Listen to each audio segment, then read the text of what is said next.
Thank you. Good evening to the 4th Annual Shakespearean Festival. Yes, 4th Annual.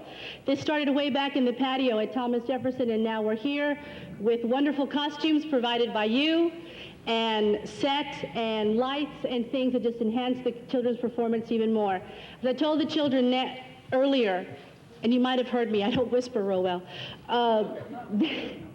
You heard. They are no longer 5th and 6th graders at Thomas Jefferson, but they are Shakespearean actors, perhaps the best Shakespearean actors ever. Shakespearean actors are noted as the top actors in their field, and I think that same way of your children and my children for these past 2 years. It's been a wonderful experience as usual. When we first came to tech rehearsal the other day, we were so busy trying to get everything settled and everything set up that it was just a matter of coming in, okay, you do this, you sit here, you do this, and they did it. And then I stopped and I said, you know, Norma, these are 5th and 6th graders, and they're coming into a big auditorium, and they're doing Shakespeare, and they don't blink an eye. So you need to be very proud of your children, because I am. I am. Without any further ado, it is our 4th Annual Shakespearean Festival. Again, those of you that have seen it's gotten better and better every year, and I can honestly say that the children get better and better every year and more comfortable with their parts. Because it has grown into such a big affair, I decided to get it professionally videotaped because I wanted those nice close-ups and things that your children give us. So please be aware of cameras that are posted at different areas. Please don't stand in front of those cameras because they're put there to allow us different angles. Each year, again, the costumes get better, and thank you. I want to thank you because, as the program says, without your support, I could not do the presentations that I do with your children. Every year, our program closet grows bigger and bigger because many of the parents are kind enough to donate those costumes, hint, hint, because then we won't have to go through that again.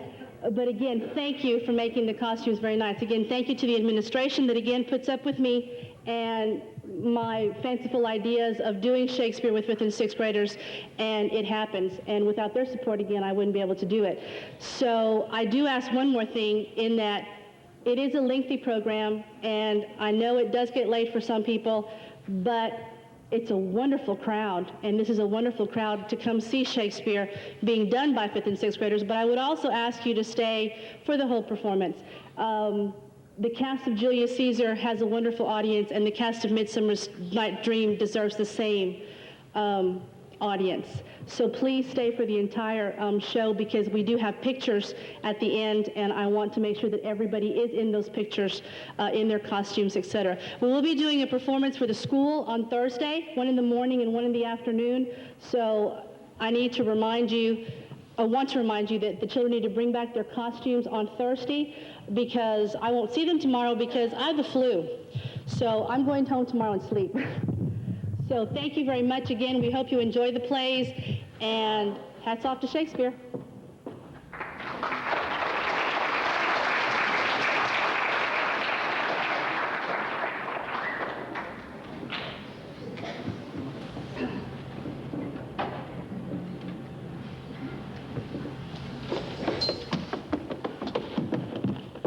Welcome, ladies and gentlemen. You're about to see the tales of fantasy, humor, death, greed, comedy, tragedy, ambition, and delight.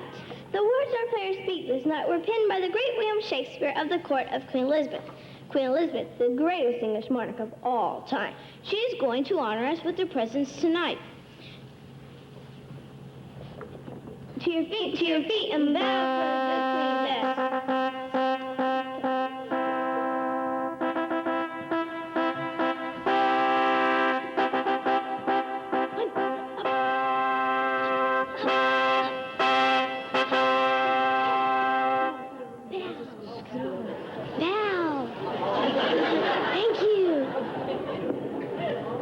Servants, what are we seeing this night? What words of magic is so unpinned for us? My queen will be feasted royally this night, for we are going to see comedy, tragedy, and history. Very good, but first, what is the state of London this fine evening? Are my little sea rovers still out exploring? Of course. Sir Walter Raleigh and Sir Francis Drake should be back to London soon, with tales of adventure and new lands and wealth for you. I should be eager to hear their travels. In London, is it always busy and crowded? Yes, my queen. They estimate London to be near 200,000 by now. Queen Elizabeth, did you hear that the great author William Shakespeare will be here tonight? That is marvelous. Why, he can explain what our plays are about this night. I am sure he will become known as the world's greatest dramatist. It is rumored that only the Bible has read more than the words of the great Sir William. Indeed, it is true, my lady. Maybe it's because he has written so much. Why, he has authored 37 plays, and not to mention all his poems and sonnets. Here he comes now.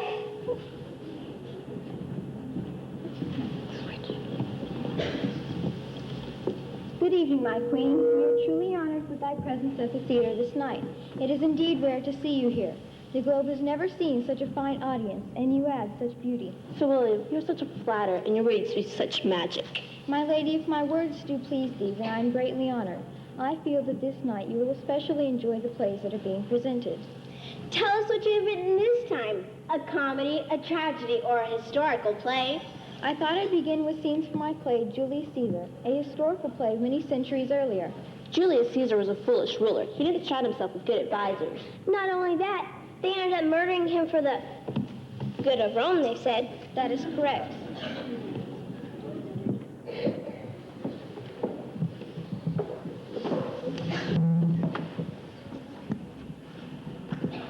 It is in the year 44 BC. You see before you, the citizens of Rome, is a day of great celebration. The noble Julius Caesar has recently had a heroic success. He has been victorious over Pompey, the great and old enemy. As you can see, the citizens are eagerly awaiting the arrival of Caesar from Spain. His entrance into Rome will be a great triumph. Caesar! Ha! Who calls? Speak! Beware the Ides of March!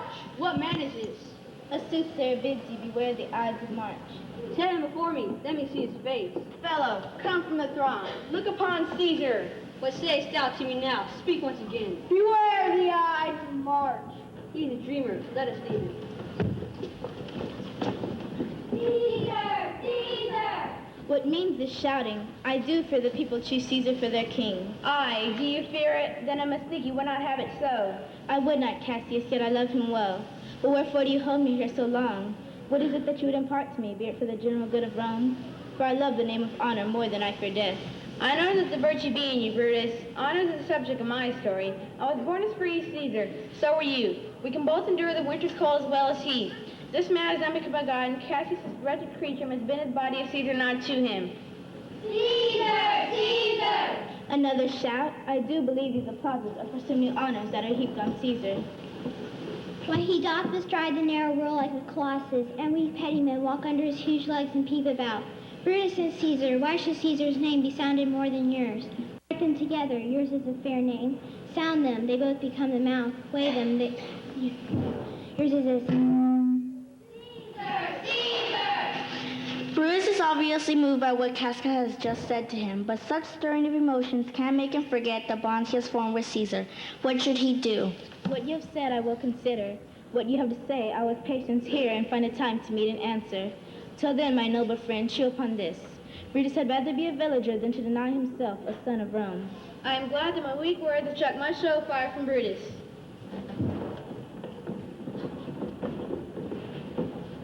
Antony. Yes, Caesar? Let me have men that are fat, sleek-headed, such men that are sleep nights. Young Cassius has a lean and hungry look. He thinks much. Such men are dangerous. Fear him not, Caesar. He is not dangerous. He is a noble Roman and well given. Would he were fatter, but I fear him not. He reads much. He is a great observer. He loves the plays, hears the music, and seldom smiles.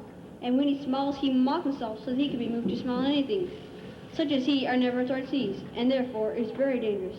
I'd rather tell you what to be feared than what I fear, for always I am Caesar. Tell me truly what thou thinkest of him. If you pulled my cloak, would you speak with me? Tell us what chanced today. Why, you were Caesar, were you not? Had I been, I would not then ask, Casca. Why, there is a crown offered, and it put by with the back of his hand. Thus, thrice there was a crown offered, and thrice he pushed it back. And at every pushing, the people shouted. Who offered him the crown? Why, Antony. Tell us the manner of it, gentle Casca. Casca proceeds to tell them that when Antony offered the crown to Caesar, he was sure Caesar actually wanted to take it. Each time that Caesar pushed it away, he did so with less enthusiasm. He goes on to say that Caesar fainted before the crowd, and upon coming to ask the people to forgive his infirmity. The people did, and Caesar left a hero. Many were talking about what happened to Caesar, but I knew not what they said. For my own part, it was Greek to me. Will you dine with me tomorrow? Aye, if I be alive and your dinner worth eating. For this time I will leave you. Tomorrow, if you please to speak with me, you'll come to my home. I will do so. Till then, think on the world. Well, Brutus, thou art noble, yet I see thy honor may be changed.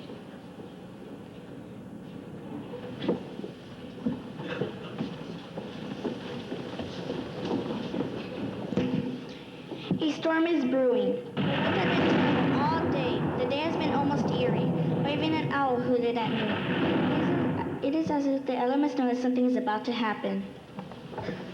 There's Casca and Cassius. Cassius has written a message giving Brutus reasons to doubt Caesar.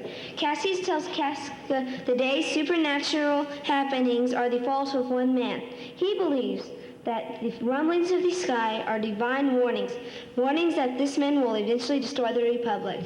Indeed, they say the sinners tomorrow mean to establish Caesar as their king, and he shall wear his crown by sea and land. Let it be for who it is, for Rome is now under a yoke of bondage. Indeed they say the sinners tomorrow mean to establish Caesar as their king, and he shall wear his crown by sea and land. I know where I will wear this dagger then. Cassius from bondage will deliver Cassius. So can I, so can every slave in his hands bear the power to cancel his captivity. I have moved already some of the noblest minded citizens of Rome to undergo with me an enterprise. Stand close, Walker. Here comes Watson Roman. Cinna, where haste you so? To find you, what a fearful night is this. Cassius, if you could but win the noble Brutus to our party. Good, Cinna. Take these papers and throw them at Brutus's window. I will these papers bestow as you bade me. Come, Casca. You and I will go see Brutus at his home. 3 parts of him is already ours. Soon the entire man will be ours. He sits high in all the people's hearts, that should he join us, our offense will change to virtue. Let us go, for it is after midnight, and ere the day will awake him and be sure of him.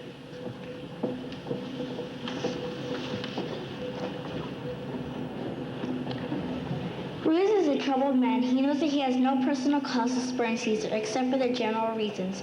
Those are that are for the good of the people. Indeed, Brutus fears that after Caesar is crowned, his character will change. For it is in the nature of things that power produces tyranny. He therefore decides to support the plot against Caesar.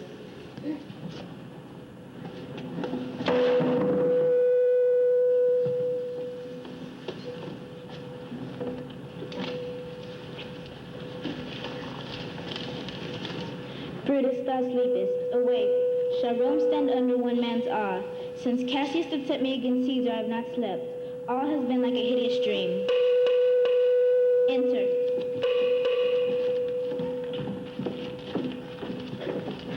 Did we trouble you, Brutus?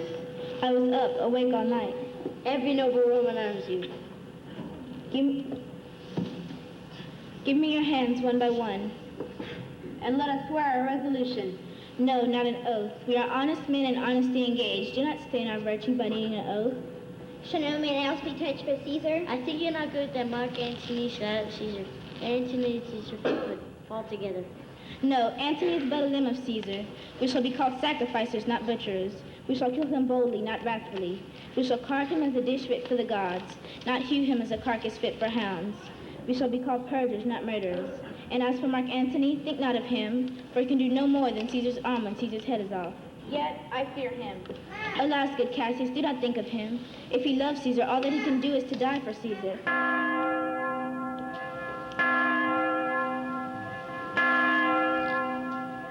The clock has stricken 3. 'Tis time to part.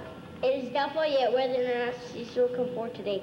Caesar wishes is grown up late. The unaccustomed terror of this night and the serious man hold him from the capital. Never fear. I can also him. He loves to be flattered. I will bring him to the capital. The morning comes upon us. We will leave you, Brutus, but remember what you have said and show yourselves true Romans. Caesar is on his way to the Senate. As he meets his friends, he is unaware what some of them have planned for him. So he encourages them to travel to the Senate together as friends should.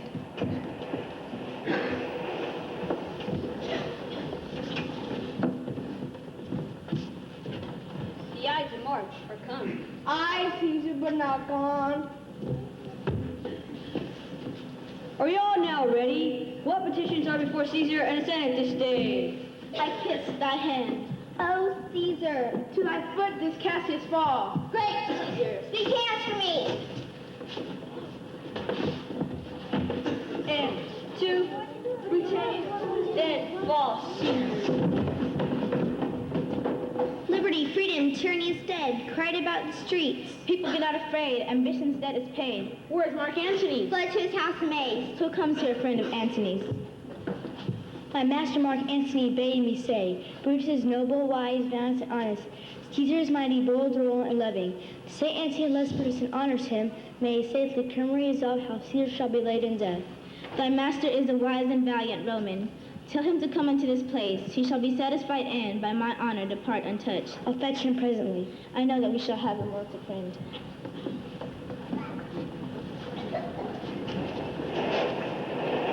It is a day of great Caesar's funeral. The citizens of Rome are gathering in their demand that the death of Caesar be justified.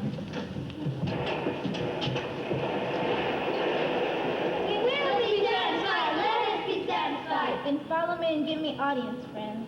I will hear Brutus speak. Oh, here, Betty Winder. Silence, no Brutus has ascended. Romans and countrymen, hear me for my cause, and be silent that you might hear. Believe me for mine honor. If there be any in this assembly, any dear friend of Caesar's, to him I say that Brutus's love for Caesar was no less than his. If then that friend demand why Brutus rose against Caesar, this is my answer. Not that I love Caesar less, but that I love Rome more. Had you rather Caesar were living and we die all slaves, or Caesar be dead and we live as free men? As Caesar loved me, I weep for him. As he was valiant, I honor him. But as he was ambitious, I slew him. There are tears for his love, honor for his valor, and death for his ambition. Who is here so base that be in bondage? If any speak for him, have I offended? Who is here so rude that would not be a Roman? If any speak for him, have I offended? Who is here so vile that would not love his country? If any speak for him, have I offended? None, Brutus, none. Then none have I offended. I've done more to Caesar than you shall do great. As which you shall not. With this I depart. That as I slew the one I loved for the good of Rome, I have the same dagger for myself, and it shall please my country to need my death. Live, Brutus, live, live. Bring him with triumph home into his house. Give him a statue with his ancestors. Let him be Caesar. Caesar's best shall be crowned Brutus. We'll bring him to his house with shouts and clamors. My countrymen, Peace, silence, Brutus speaks. good countrymen, let me depart alone. For my sake, stay here with Antony. Mark Antony, by our permission, is allowed to speak. I do entreat you, not a man depart save I alone until Antony has spoken. Now, let us hear Mark Antony. Let him go up to the public chair. Peace, ho, let us hear him. You, for Brutus' sake, I am beholden to you. To best speak no harm, Brutus here. This Caesar was a tyrant. That's certain. We are blessed. Rome has rid of him. Peace, let us hear what Antony can say. You gentle Romans. We'll hear him, no man, go up. Friends, Romans, countrymen, lend me your ears. I come to bury Caesar, not to praise him. The evil that men do lives after them. The good is often tarred with their bones. So let it be with Caesar. The noble Brutus had told you Caesar was ambitious. If it were so, it was a grievous fault. And grievously hath Caesar answered it. Here, under leave of Brutus and the rest. For Brutus is an honorable man. So are they all honorable men. Come I to speak at Caesar's funeral. He was my friend, faithful, and just to me. But Brutus says he was ambitious, and Brutus is an honorable man. He hath brought many captives home to Rome. His ransoms did the general coffers fill. Did this in Caesar seem ambitious? When the poor have cried, Caesar hath wept. Ambition should be made of sternest stuff. Yet Brutus says he was ambitious, and Brutus is an honorable man. Antony reminds the crowd that he thrice presented Caesar a kingly crown, which Caesar did thrice refuse. Here is Caesar's will, and under his seal to every Roman citizen, he gives 75 drachmas. Most noble Caesar, will revenge his death. Oh, royal Caesar, hear me with patience. Moreover, he has left you all his walks, his private harbors, his new planted orchard. Here with the Caesar, when comes such another, Never, never come away, away. will burn his body in his holy place, and with the brands fire the traitors' houses. Go fetch fire. Let's stay on anything. Firebrand, burn all away, go! Now let it work. Mischief, thou art afoot. Take thou what course thou wilt. The citizens will find that Brutus and Cassius have already fled Rome, but no doubt they have heard the anger of the mob, but their story is not yet over. Caesar's murderers will meet Mark Antony once again. Only this time they shall meet in battle. Antony, who has secured the support and help of Octavius Caesar, has sworn to avenge the death of Caesar on this battlefield. Brutus is a great soldier and soon defeats much of the armies of Octavius. Antony, however, defeats the armies of Cassius. A messenger's mistake causes Cassius to ask a servant to stab him. As he dies, he says, Caesar, thou art revenged, even with the sword that killed thee. When Brutus hears of Cassius' death, he too decides it is time for him to die. He runs onto his sword, killing himself. When Antony comes upon the body of Brutus, he delivers a brief eulogy, beginning with, This is the most noblest Roman of them all. although they became bitter enemies, Antony knows that Brutus, of all the conspirators, committed this terrible deed for what he truly believed to be the good of Rome.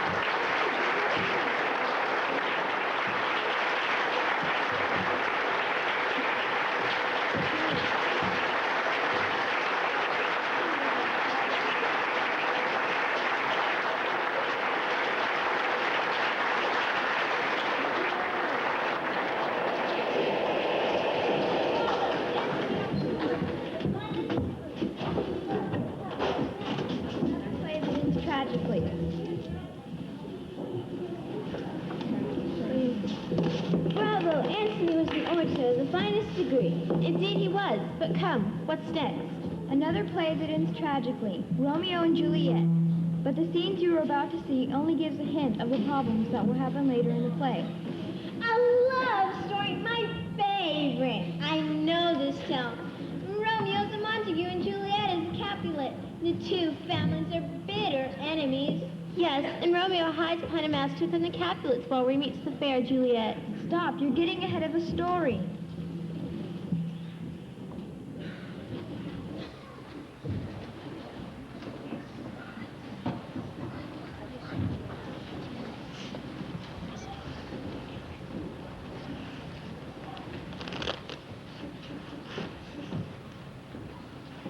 Julia retires to her room for the night, now that the guests have all departed. However, she can't see because she keeps thinking about the handsome young Romeo. She is distressed that the one she loves should belong to the family that is her family's enemy. She soon wanders onto her balcony. She does not realize that Romeo and his friends have come back to her home and are below her in the garden.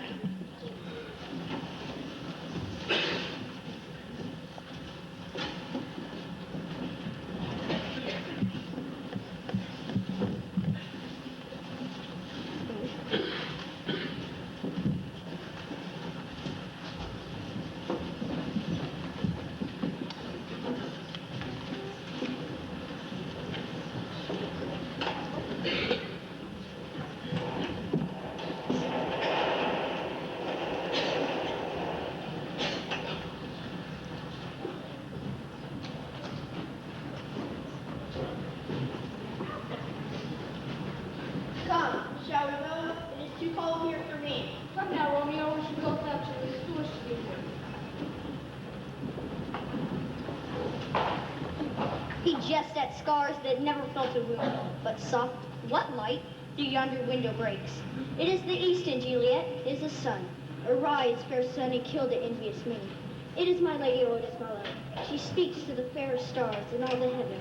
Would shame those stars. Oh, see how she leans her cheek upon thy hand. Oh, that I were a glove upon thy hand, that I might touch that cheek. I mean, she speaks. Oh, speak again, bright angel. Romeo, Romeo, why art thou called Romeo? Deny thy father and refuse thy name. For if thou wilt not, thou wilt scorn my love, and I'll no longer be a captive. Shall I hear more, or shall I speak at this? 'Tis but thy name.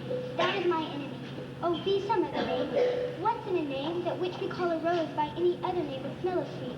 Romeo, doff thy name, and for thy name take all myself. I take thee at thy word. Call me but love, and I'll be new baptized. Henceforth, I will never be Romeo. What man stumblest on my musings? I know not how to tell thee who I am, because it is the enemy to thee. Art thou not Romeo and a Montague? Neither fair may defeated thee dislike. How camest thou here? The orchard walls are high and hard to climb, and the place dead if any of my kinsmen find thee here. With love's light wings did I climb these walls, for stony limits could not hold love out. Thy kinsmen are no stop to me. If they find thee, they will murder thee. Alack, there lies more peril on thine eyes than 20 of their swords. Look but sweet, and I am proof against their hostility. I would not for the world if they saw thee here. I have knights cloaked to hide me from their eyes. Dost thou love me? Say I will take thy word. Lady, beyond blessed moon I vow.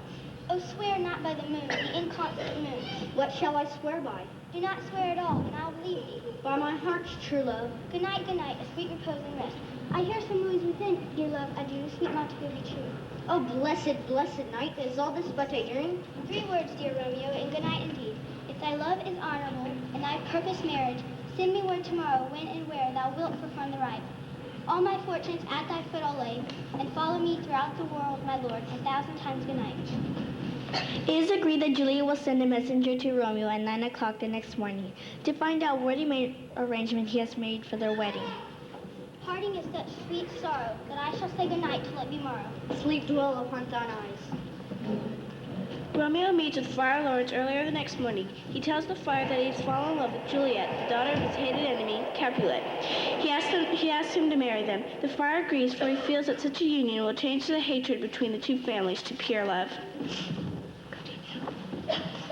After the marriage has been performed, Romeo and Juliet depart, each to their own homes, for the marriage must remain a secret.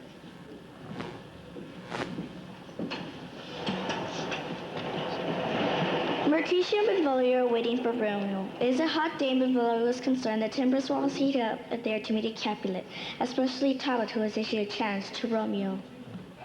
By my head, here comes the Capulet. By my heel, I care not. Gentlemen, good evening. A word with one of you.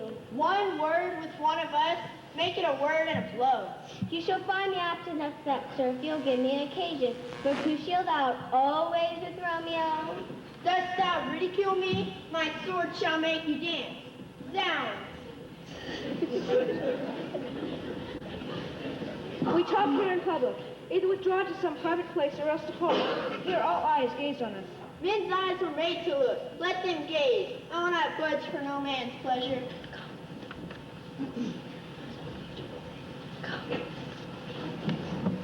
Romeo comes upon the arguing men. He is full of joy that he has met and married the most beautiful girl in the world. Peace be with you, sir. Here comes my man. I'll be hanged, sir, if he wears your livery. Romeo, thou know better than this. Thou art a villain. Tybalt, the reason I have to love thee, those such reading, villain am I not, therefore farewell. Boy, this shall not excuse the injuries thou hast done me. Therefore turn and draw. I protest, I never have injured thee, and love thee better than canst imagine. Till thou shalt know the reason of my love, good Capulet, be satisfied. Of course, neither Talbot nor Mercutio and Beeville know about the win that's just secured, and thank Romeo coward from turning away from Tybalt's insults. Oh, come, dishonorable, vile submission. Tybalt, you rat catcher, come. What would thou have with me? Good king of cats, nothing but 1 of your 9 lives. Will you draw your sword? I am for you. Gentle Mercutio, put thy rapier up. Come, sir, let us see what you can do. Oh, Tybalt, Mercutio. I am hurt. A plague on both your houses. When art thou hurt? Aye, a scratch, a scratch. Go fetch a surgeon. Courage, man, the hurt cannot be much. No, it's not so deep as a well, nor so wide as a church door. But 'tis enough, 'twill serve. Ask me tomorrow, and you shall find me a grave man. A plague on both your houses, why the devil came between us. 'Twas hurt under your arm. I thought all for the best. Help me into some house, Benvolio, or I shall faint. A plague on both your houses. They have made worms meat of me. My very friend hurt in my behalf, my reputation is stained. O sweet Juliet, thy beauty hath made me soft. Oh, Romeo, Romeo, brave Mercutio is dead. This black day but begins the woe of others. Here comes the furious Tybalt, thou Juliet. Romeo is furious that Mercutio has been slain. The Talbot will return as if in triumph. He draws a sword to determine that either he, Romeo, or Talbot shall join Mercutio in death. Mercutio, of course, wishes Romeo the one to die.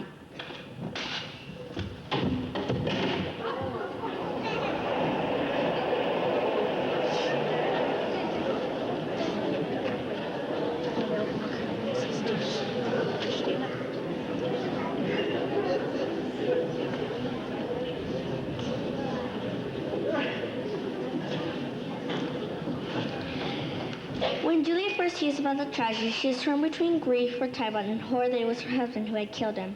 When she hears the full story, her love for Romeo overcomes all her doubts. Romeo is exiled, but he also knows that he can never go on living without Juliet. He sends word to her that he will meet with her one last time before he must leave the city of Verona. He goes to her and finds her in the garden, waiting for him.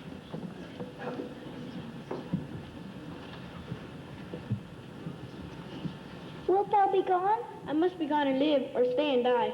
Oh, now be gone. More light and light it grows. More light and light, more dark and darker woes. Farewell, farewell.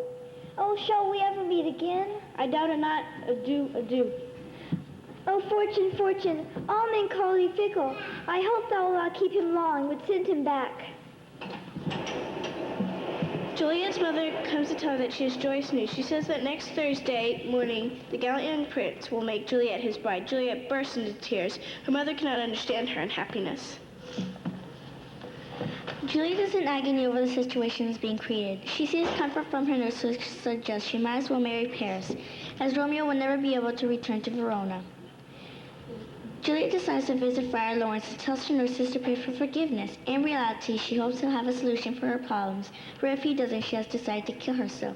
Juliet asks Friar Lawrence how she might prevent the forthcoming marriage to Paris. She pleads with him. She threatens to kill herself with a knife if he cannot help her. Oh, Juliet, I know thy grief. It strains my wits. Hold, daughter, I do spy kind of hope. If thou darest, I'll give a remedy. Oh, bid me do anything rather than marry Paris. I will do it without fear or doubt. Go home, be merry, give consent to marry Paris. Tomorrow night, when you are alone, drink of this vial. This distilling liquor shall run a cold and drowsiness through all thy veins. No warmth, no breath shall testify if thou livest.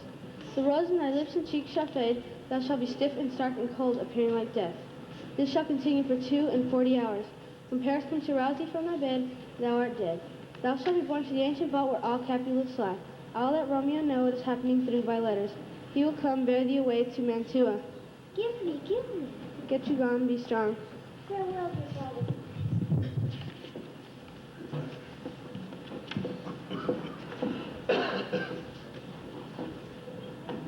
Farewell. Only God knows when we shall meet again. I have a faint cold fear through my veins and almost freezes up the heat of life. I'll call them back again to comfort me. Nurse, what could she do? My dismal scene I needs must act alone. Come, Violet. What if this mixture does not work at all? No. What if it be a poison which the friar has administered, thus to perform to me a second marriage? Methinks not, for he is still a holy man. Romeo, Romeo, Romeo, I drink to thee. It is soon morning and Paris is about to arrive. Lady Capulet sends nurse to awaken Juliet and prepare her for her bridegroom. Nurse, why can do that? Make haste, you bridegrooms come here. Make haste, I say. Mistress, Juliet, my lamb, my lady. What not a word? How sound she sleeps. I must wake her. Madame, what? Dressed and down to sleep again? I must wake you. Lady, alas, help! My lady's dead, my lord, my lady. What noise is here? Oh, lamentable day. What is the matter? Look, oh heavy day. Only much trauma, only life, and violence of violence, I need help.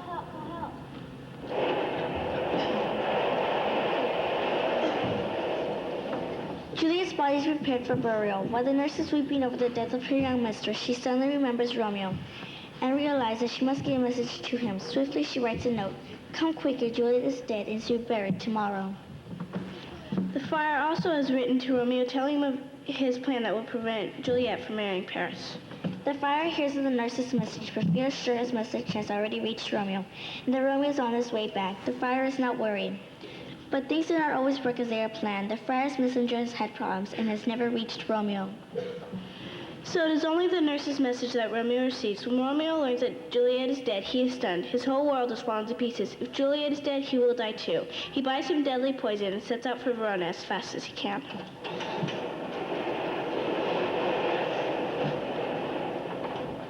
Oh, my love, my wife, since I take my breath, they have no power upon thy beauty. Crimson in thy lips and cheeks, I will stay with thee and never depart again. Here will remain. Come, bitter poison, pierce to my love. Into the posterity I drug her quick. With a kiss I die. What's here? A cup full from my true love's hand? Poison has been his timeless end. He has struck all and left no friendly drop to help me after. Then I'll be brief. Oh, happy dagger, this is thy sheath. There rust and let me die. As morning comes, someone finds the bodies and rushes to tell the prince what has happened. Prince Escalus goes to the tomb, then summons both the Capulets and the Montagues.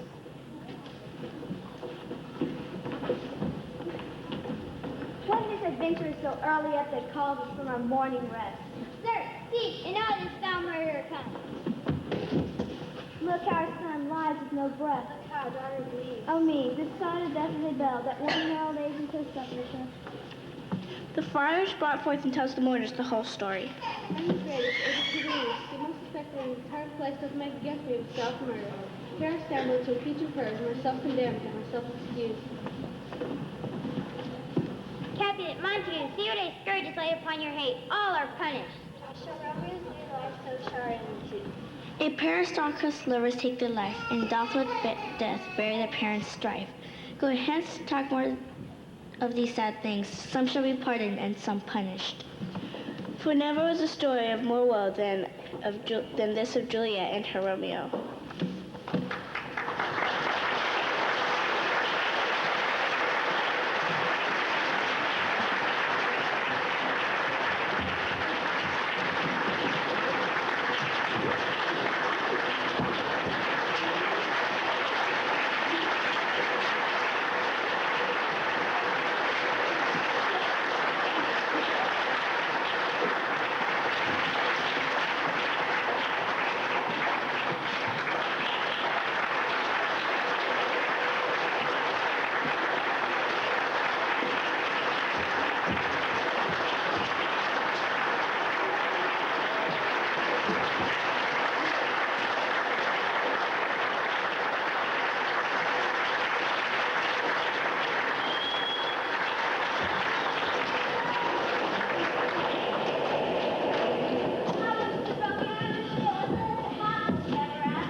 During the 11th century, Scotland was divided into sections, each ruled by a lord or thane. Ruling over all of the thanes was Duncan, the meek king of Scotland, a good and kindly monarch. Many of the thanes were ambitious, but none as ambitious as Macbeth, a near kinsman of the king. Macbeth was held in high regard at court for his great bravery in battles. The play begins when a battlefield in Scotland during a thunderstorm. Macbeth has just defeated the armies of the King of Norway and the traitors Thane of Cawdor. A soldier stumbles, wounded into the camp of King Duncan, and realizes news. Duncan is so grateful that he bestows, unknown to Macbeth, the title of Thane of Cawdor on him. Macbeth and another warrior, Banquo, are returning from this battle. They encounter 3 witches on a desolate heath. These witches appear to be women, and their withered skin and wild attire make them look not like any earthly creatures. When shall we 3 meet again? In thunder, lightning, or in rain? When the hurly-burly sun, when the battle's lost and won. That will air the set of the sun. Where hast thou been, sister? Killing swine. Sister was out. A sailor's wife had chestnuts in her lap and munched and munched and munched. Give me some, said I. Away with thee, would she cry. Her husband is away at sea, tossed upon the temptress waves which I did cause. Look what I have. Show me, show me. I have her husband's thumb. Wrecked his home where he did come. A drum, Macbeth.com. The weird sisters hand in hand, posters of the sea and land. Thus you go about, thrice to thine and thrice to mine and thrice again to make enough peace the charm on us. So fair and fair day I have not seen. What are these so withered and so wild in their attire that looks not like the inhabitants of the earth, and yet are on it? Do you live? You seem to understand me. You should be woman. Speak if you can. What are you? All hail Macbeth, hail to thee, Saint of Glamis. All hail Macbeth, hail to thee, Saint Ocado. All hail Macbeth, thou shalt be king hereafter. In the name of truth, are you fantastical? My noble partner Macbeth, you grieve with great predictions. If you can look from the sea at a time and tell me which grain will grow and which will not, speak then to me. It's neither beg nor fear your favors nor your hate. Hail! Hail! Hail! Lesser than Macbeth and greater. Not so happy, yet much happier. Thou shalt be king, though thou be none. So all hail Macbeth and faithful. Faithful and Macbeth, all hail! Stay, you imperfect speakers. Tell me more. By my father's death, I know I'm Thane of Glamis. But Thane of Cawdor, how? If Thane of Cawdor lives and be king, it is not possible. To what do you owe this strange intelligence, and why upon this blasted heath you stop on our way with such prophetic beauty? Speak, I charge you. Where are they vanished? Into the air melts its breath into the wind. I wish they had stayed. Were such things here, or have you imagined them? Your children shall be kings. You shall be king. And Thane of Cawdor, too. Wint is not so. I heard those self-same words. Who's here? Hail, Thane of Cawdor! What? Can the devil speak true? The Thane of Cawdor lives. Why do you address me in this manner? Thane of Cawdor lives, yes, but he's one of the enemies that has proven treasons have overthrown him. He just deserved to lose his life. Our royal master, King Duncan, hath bid us to call thee Thane of Cawdor. The title now is thine. Glamis I am, and now Thane of Cawdor, perhaps chance to make me king. Look how Macbeth is raptured. Macbeth, we wait for thee. Forgive me, my dull brain was full of thoughts forgotten. Let us meet, come, friends, let us meet the king.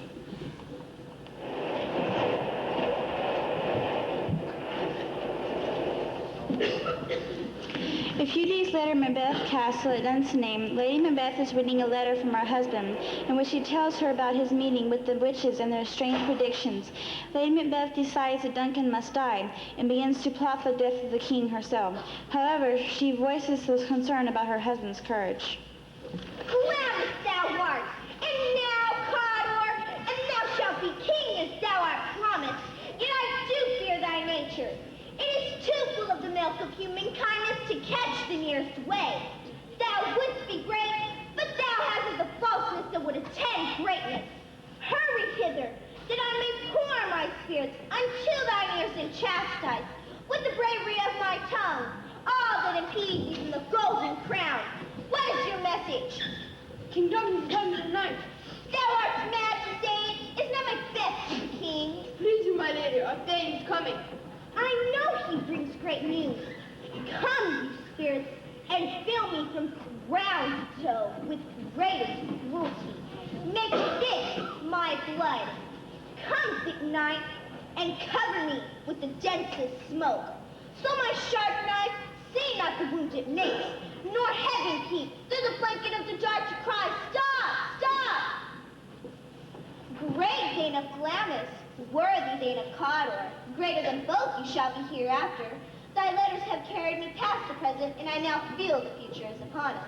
My dearest love, King Duncan comes here tonight. And when does he leave? Tomorrow, as he plans. Never shall Duncan see that tomorrow. Your face, my Thane, is a book where men may read strange matters in your thoughts.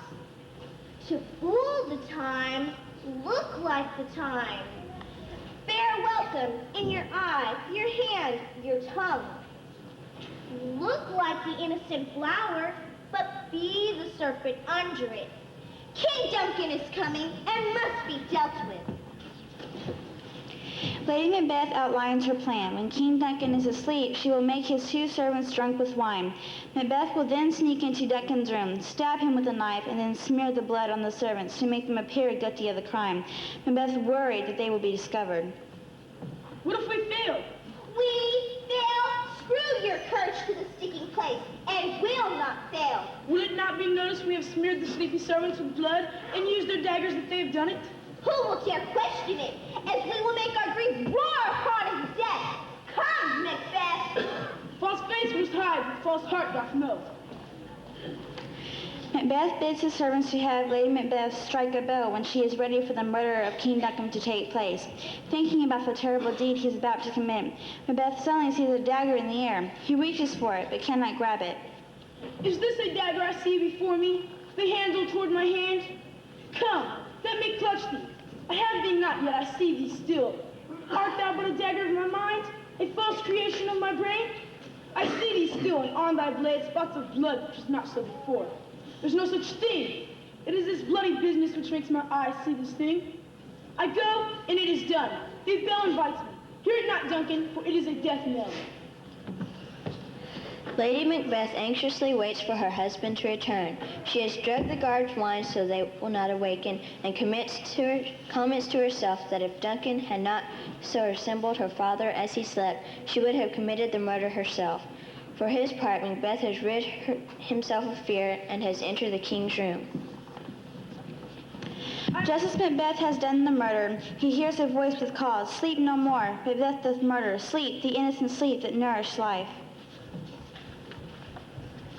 I'm afraid to think what I've done. I'll dare not look on it again. Coward, why didn't you bring these daggers from the place? They must lie here. Give me the daggers. The dead are but his pictures. If he still bleeds, I'll gild the faces of the grooms with this blood, for it must sing their guilt. Whence is that knocking? How is it with me that every noise appalls me? What hands are here? Ha! Will all great Neptunes, oceans, wash this blood clean from my hands? No. This, my hands, will rather make the multitudinous seas of green turn to red. Now my hands are of your color, but I shame to wear a heart so white. I hear knocking at the south entry. Retire we to our chamber. A little water clears us of this deed. How easy it is then. Hark! More knocking. Put on your nightgown lest they call us. Be not left so poorly in your thoughts. To know my deed, profess not know myself. Wake Duncan with this knocking. I backwards. Here's the knocking indeed. Knock, knock, knock. Who's there in the name of Jesus alone? I'll be there in time. Who's there in devil's name? Knock, knock. Never quiet. Who are you? Anon, anon. I pray you remember the quarter. Was it so late, friend? We went to bed. Did you lie so late? Faith, sir, we were carousing until very late. Is thy master stirring? Our knocking has awakened him. Here he comes. Tomorrow, Will.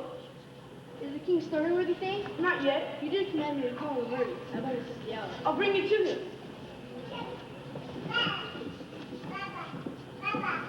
Is the king leaving today? Yes, you did say so.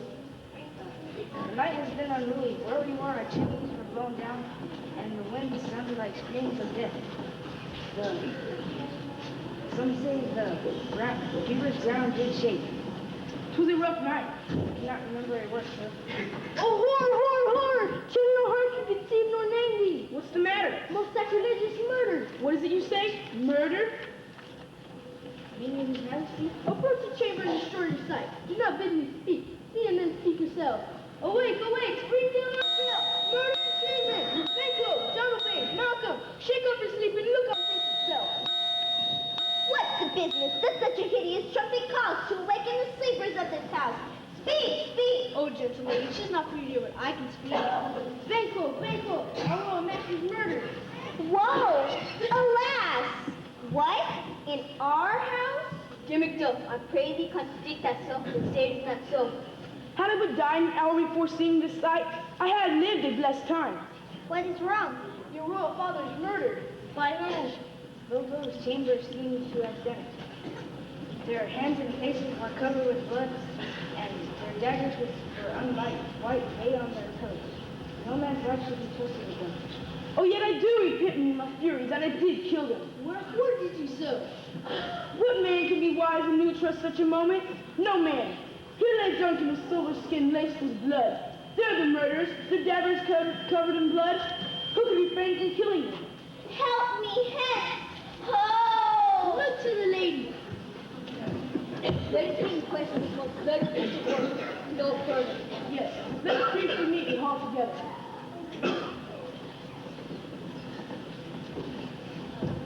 What can I do? I can always go with him. Be sure to tell Saul and easier for the false man. I'll go to Wingman. Swearing, your separated fortunes shall keep me safe. Where I am, there are daggers and men's rounds, and surely in danger to stay there. This murder shaft has not yet finished, and my safest way to avoid me. Our best course is to run. Therefore, 2 oars, and that will not be daily here. We take it.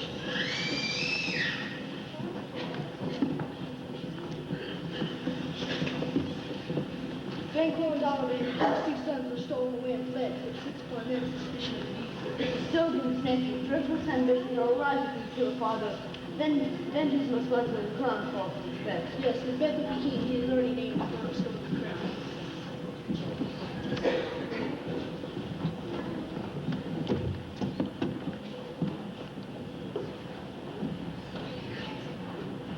Tonight we hold a solemn supper, sir, and I'll request your presence. I will attend.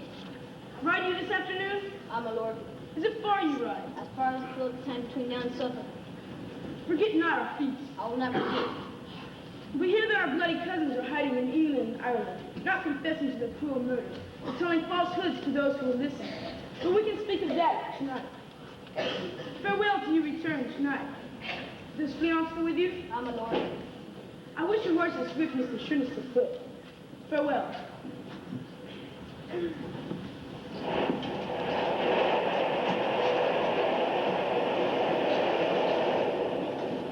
Concerned about the loyalty of those around him, Macbeth decides to visit the witches once more to find out what the future holds.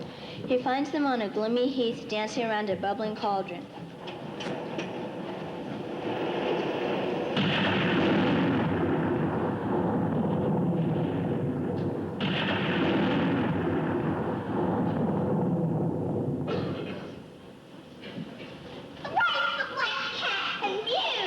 So much the hedgehog whines. 'Tis time. Round about the cauldron go, in the poison intro throw. Double, toil and trouble, fire, burning cauldron bubble. Filling of the finny. I'm in you, rock full of that. Lizards legging, owls swing. Double, toil and trouble, fire,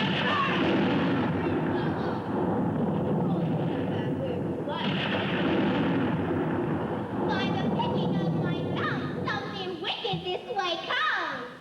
How now, you secret midnight hags? What is it you do? A deed without a name. I wonder how you came to ask what you have told me. Answer me to what I ask. Speak! Demand, we'll answer. Say if thou would rather hear it from our mouths or from our masters. Call them. Let me see them. Come high or low, thyself to show. Macbeth, beware stuff. Beware thine life. Whatever thou art for thy good caution, thanks. With death thou shalt not live. Listen, but speak not to it. Be brave and proud, care not for Macduff. For Macbeth shall never vanquish until the great burning wheel shall move to the instant hill. That can never be. For how can a forest move its earthbound roots? Yet my heart throbs to know one thing. Tell me if your art can tell so much. Will Banquo's children ever reign in this kingdom? Speak and I'll know more. I will be satisfied. Deny me this, that an eternal curse fall on you. Let me know. Show his eyes and grieve his heart. Come, what shadow?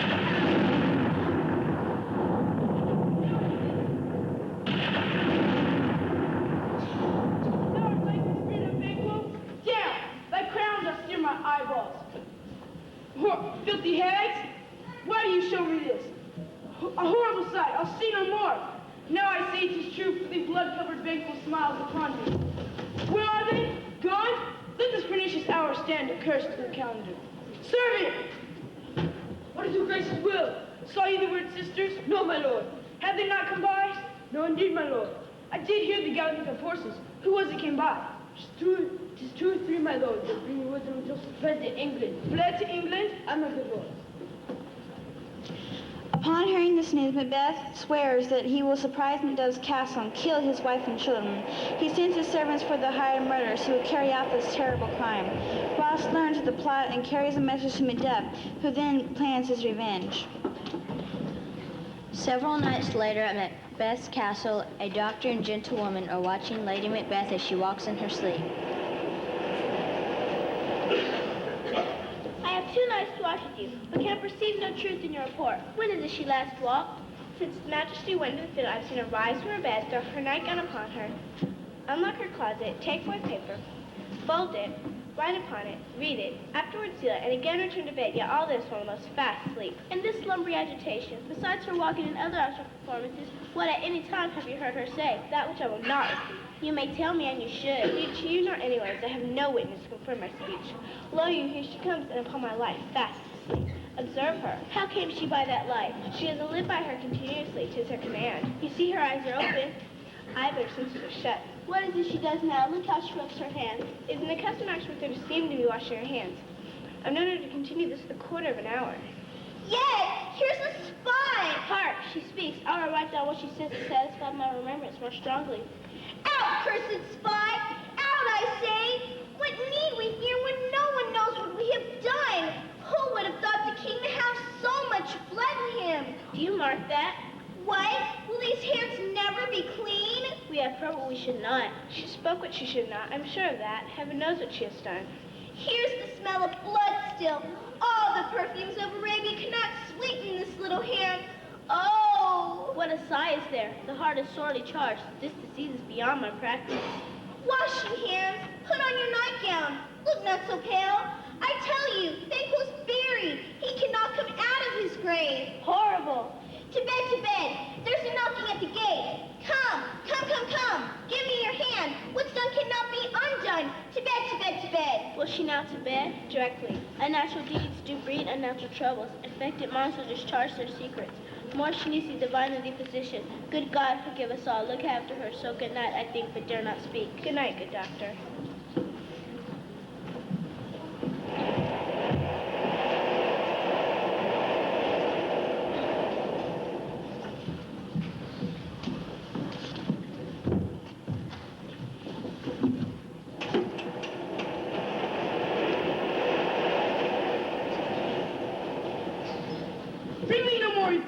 Let them fly on till Vernon will move to Dunsinane. Macbeth shall not vanquished be. The heart I bear shall never shake with fear. That cream-faced loon, where are you going with that goose look? There's 10,000. Geese villain? Soldiers, sir. That lily-livered boy, what soldiers? The English force will please you. Get thy face away. Bring me my armor, I'll put it on. How was your patient? She has trouble with dark remembrances that keep her from her sleep. We'll cure her of that. Aye, my good lord. What was that noise? It was the cry of a woman, my lord. Scream again. My lord is dead. Tomorrow and tomorrow and tomorrow creeps in this petty place from day to day, to the last syllable of recorded time. And all our yesterdays have lighted foolishly way to dusty death. It is a tale told by an idiot, signifying nothing. Quickly, what is thy message? I should have thought what I saw, but not know how to say it. Well, say it. As I stood my watch upon the hill, I looked toward Bottom Wood, and I felt the wood began to move. Liar and slave? The meaning to your eyes, but cannot be so. In these 3 miles you may see it coming. I say a moving grove. If thou speakest false, upon the next tree shalt thou hang alive until venom claims thee. If Dunsinane moves toward Burnham Wood, and now Wood comes towards Dunsinane, we can neither flee nor tarry here. Ring the alarm bell. At least we'll die with harness on our back. Turn, hellhound, turn! Of all men else I've avoided thee. Get thee back. My soul is too much charged with blood of thine already. I have no words. My voice is in my sword, thou bloody villain. Let thy blade fall upon my chest, for I've lived Blessed life which must not yield to such as you. Then yield, coward, and live to be a mockery. We'll have these our rear marches are, painted upon a pole, and underwritten, here may you see the tyrant. I will not yield to kiss the ground before your mouth can speak. Leon Macbeth, and curse thee who first cries out, hold enough!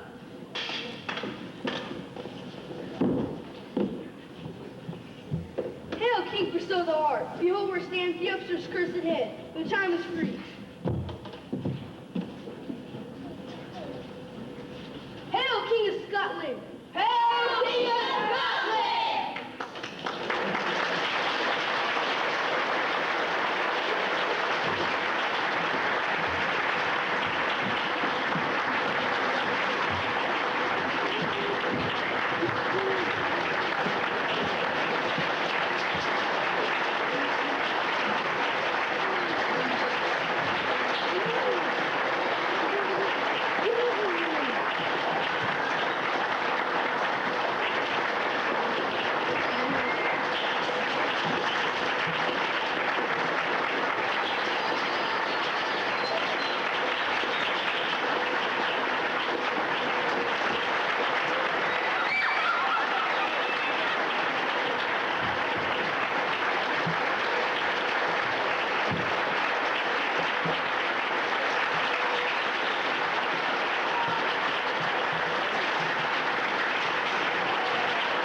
And what is good for them, not just what is good for himself. My good queen, I'm so glad that you rule England with such wisdom. There are many changes occurring in all of Europe right now, and your highness has shown that a true and good leader can accomplish much for her kingdom. Thank you, Sir William. Your plays have been most entertaining this evening, but I am in need of a short break. Will you accompany us for this intermission between the plays? Of course, dear queen. Please, take my arm and let us adjourn outside, where I might tease thy taste buds with sweet treats, and thy ears with sweet words.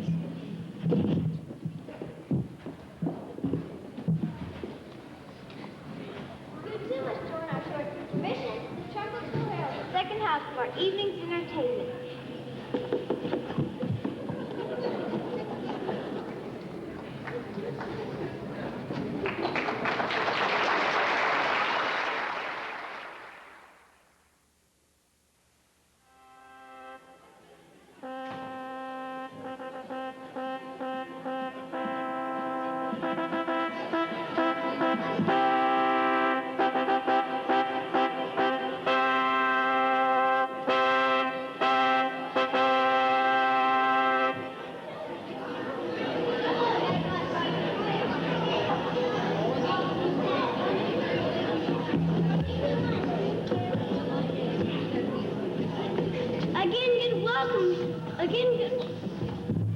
Again, welcome, good patrons of the theater.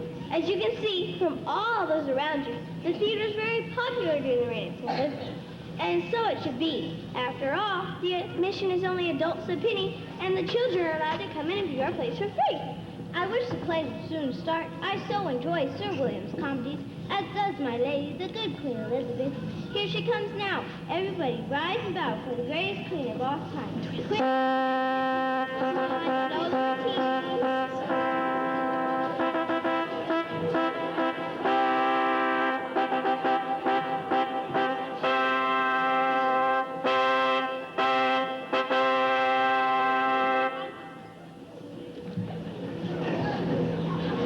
I'm ready now to order Mr. Shakespeare. Indeed, I have one of the scenes planned for you to review tonight. They are from the play The Taming of the Shrew. Oh, how wonderful! Is that not the comedy that takes place in the town of Padua with the fiery Catherine and clever Petruchio? Yes, we will see if Petruchio can successfully tame the evil-tempered Kate.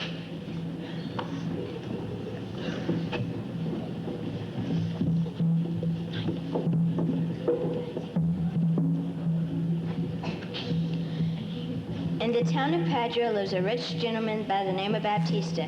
This gentleman has two daughters, Catherine and Bianca. Catherine, the eldest, is a lady of ungovernable spirit and fiery temper. She is a scold and reacts with such unreasonableness that she is known at Padua by the name of Catherine the Shrew. As one might imagine, it is unlikely, maybe even impossible, that any gentleman would ever wish to venture into a marriage with Catherine. Because of this, Baptista refuses all offers of marriage for his younger daughter, Dinta Bianca, until the eldest sister is married and off his hands. It happened that same day that a gentleman named Petruchio came to Padua purposely to look for a wife. Petruchio, good friend, tell me now, sweet friend, what happy gale blowed you to Padua from off Verona?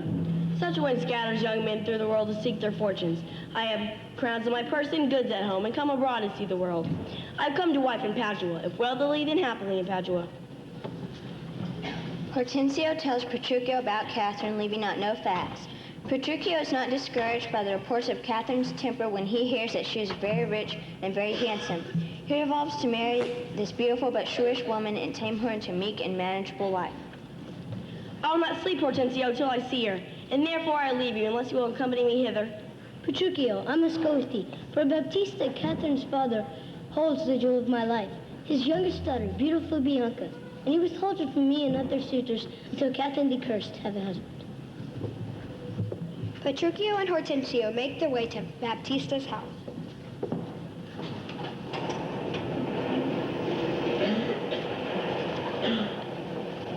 Good sister, you wrong me and yourself to make a bondmaid in the stable of me. Unbind my hands. I will do whatever you will command me to show I know my duty to my elders. Of all thy suitors, I charge thee tell whom thou lovest best. Believe me, sister, of all the men alive, I never yet beheld one I could fancy more than any other. Thou liest. Is it not Hortensio? If you wish him, sister, I swear I'll plead for you myself that you shall have him. Then you fancy riches more. You will have Tranio to keep you fair. Is it for him you do envy me so? Nay, then you jest, and I see you have bejested me all this while. Pray thee, Sister Kate, untie my hand. If that be jest, then all the rest was so. What is going on here? Bianca, stand aside. Poor girl, she weeps. Go find thy needle, metal, and all with her. For shame thou has a devilish spirit. When did she curse with the bitter words? Her silence flouts me, and I'll be revenged. Bianca, get thee in. What? Will you not suffer me? Now I see that she is your treasure. She must have a husband. I must dance barefoot on her wedding day. Talk not to me. I will go sit and weep until I can find vindication for revenge. Was ever a gentleman thus grieved as I? But who comes here? And you, good sir, pray have you not a daughter called Catherine, fair and virtuous? Yes, sir, I have a daughter called Catherine. I'm a gentleman of Verona, and hearing of her beauty, her wit, her friendliness and bashful modesty, her wondrous mild behavior, and bold enough to come forward as a guest. You're welcome in all others, but for my daughter, Catherine, this I know, she is not for you, all my people. I see you do not mean to part with her, or else you like not my company. Mistake me not, I speak as where I find. Where are you from, and what may I fight? Petruchio is my name, Antonio's son, man well known throughout all Italy. I know him well, you're welcome for his sake. Petruchio is anxious to begin the process of bargaining for Catherine's hand, but before anything else is done, he wants to know what Catherine's dowry will be. Tell me, sir, if I win your daughter's love, what dowry shall I have? After my death, 1/2 of my lands of 20,000 crowns. Petruchio is impressed with the dowry being offered, but Baptista reminds him that he must win Catherine's love first. Petruchio claims that that would be sin, in spite of Baptista's warning that Catherine is not exactly pleasant. The more terrible things Petruchio hears about Catherine, the more eager he is to meet her. Now, Senor Petruchio, will you go with me, or shall I send my daughter Kate to you? I pray you to send her to me, sir. I will woo her spirit. Say she rails, I'll say she sings as sweetly as a nightingale. Say she frowns, I'll say she looks as clear as morning roses. If she bid me leave, I'll thank her as if she asked me to stay a week. If she denied a wed, I'll crave today. But here she comes, and now Petruchio speaks. Good morrow, Kate, but that's your name I hear. Then you are hard of hearing. They call me Catherine that you talk to me. You lie in faith, you're called plain Kate, a bonny Kate, and sometimes Kate is hers. But Kate, the prettiest Kate, I am moved to it before my wife. Moved in good time. Let he that moved you hither remove you hence. Come, Kate, sit on my knees. Me, you mean? Good Kate, I know that you be but young and light. Too light is such for you to catch me as heavy as my weight should be. Come, you wasp, you too angry. If I be wasp, this best be where my sting. My remedy isn't to pluck it out. I could find it where it lies. Who knows not where a wasp is where it seems, but come again, good Kate, I'm a gentleman. Oh? I swear I'll cuff you to strike again. If you strike me, you are no gentleman. Nay, Kate, you shall look so sour. It is my fashion when I see a crab. Why, here's no crab, and therefore not look so sour. There is. And show me it. Had I a looking glass, I would. What, you mean my face? Well, ain't you such a young one? Now, by St. George, I am too young for you. Yet you're a wizard. Then 'tis of cares. I care not. Now, Kate, you shall not escape. I'll strike you if I stay. Let me go. Never. I find you fast and gentle. I was told you were rough, coy, and sullen, but now I find the report alike. For thou art gentle, courteous, a bit slow in speech, yet sweet as springtime flowers. Thou dost not frown, but look askance. Bite thy lip or be cross in speech. You are gentle, soft, and agreeable. What is the world reports that Kate soft lip? Oh, slanderous world, Kate is straight and tall. Oh, let me see thee walk. Go, fool. Why, Kate, you have a princely gait. Where did you study all this goodly speech? From my mother's wit. A witty mother, a witless son. Am I not wise? Yes, may thy wit keep you warm. Catherine, in plain terms, your father hath consented that you will be my wife, whether you will or not. I will marry you. Your beauty doth make me like you well. You shall be married to no man but me. I am born to tame you, bring you from a wild case to a refined case. Here comes your father. Don't deny it. I will have Catherine to my wife. Now, Senior Petruchio, how are things with my daughter? How but well, sir, all but well. My daughter, Catherine, why are you in the dumps? How can you call me daughter? You showed a tender fatherly regard to wish me wed to a half lunatic and a madcap ruffian. Father, they that have talked to Catherine have talked to Missifer, for she is all that is good. In fact, we have agreed so well with each other that upon Sunday is the wedding day. I'll see thee hanged on Sunday first. Provide the feast, Father, and the guests. I'm sure my Catherine shall be fine. I know not what to say, but give me your hands. God send you joy, Petruchio, 'tisn't back. We will have rings and things in fine array, and kiss me, Kate. We'll be married on Sunday.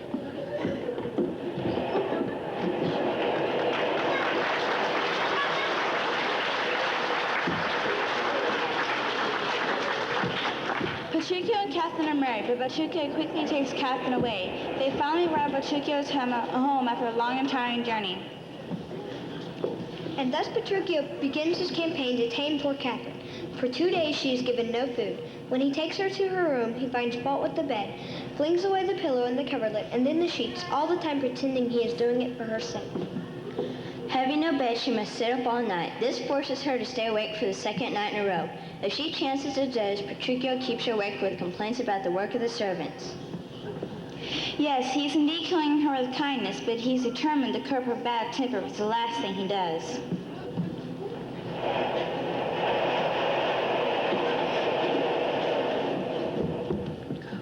After a couple of weeks, Petruchio finally agrees to take Catherine to visit her father. Although Petruchio is sure his taming of Kate is successful, he decides to test her and see if she is truly a tamed wife. It is noon with the sun high overhead when Petruchio puts forth his campaigns. Once more toward our fathers, how bright and brilliantly shines the moon. The moon, the sun, it is not moonlight now. I say it is the moon that shines so bright. I say it is the sun that shines so bright. It shall be moon or star, whatever I say. We shall not journey to your father's house. Lord, I pray, since we have come so far, it shall be moon or sun or whatever you say. If you please to call it a candle, henceforth it shall be so for me. I say it is the moon. I know it is the moon. Then you lie, for it is the blessed sun. Then it is the blessed sun. But sun it is not when you say it is not. What you shall name it, it is, and so it shall be for Catherine. Their trip continues with Petruchio making absurd statements and Catherine agreeing with him.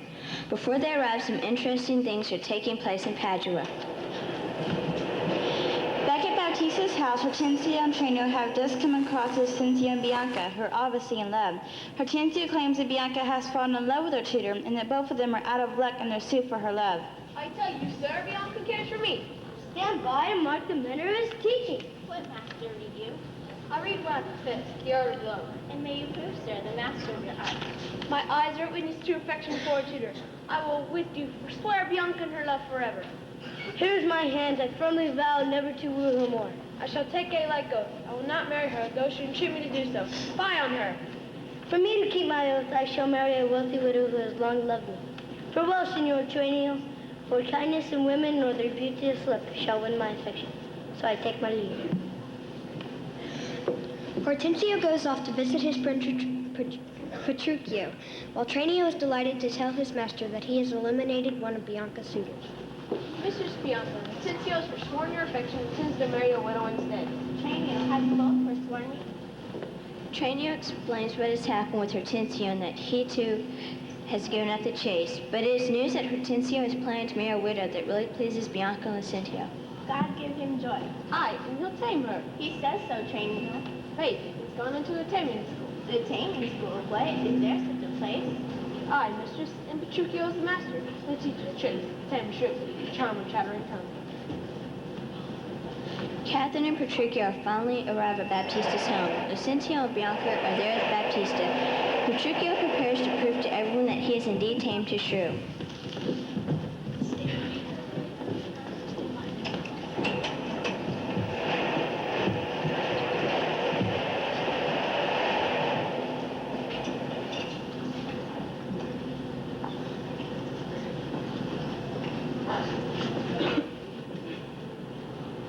Kate, I charge you to tell these women what they do other lords and husbands. Stop, and this I must find out. Start not scornful glances from thine eyes to thy lord, thy king, thy husband.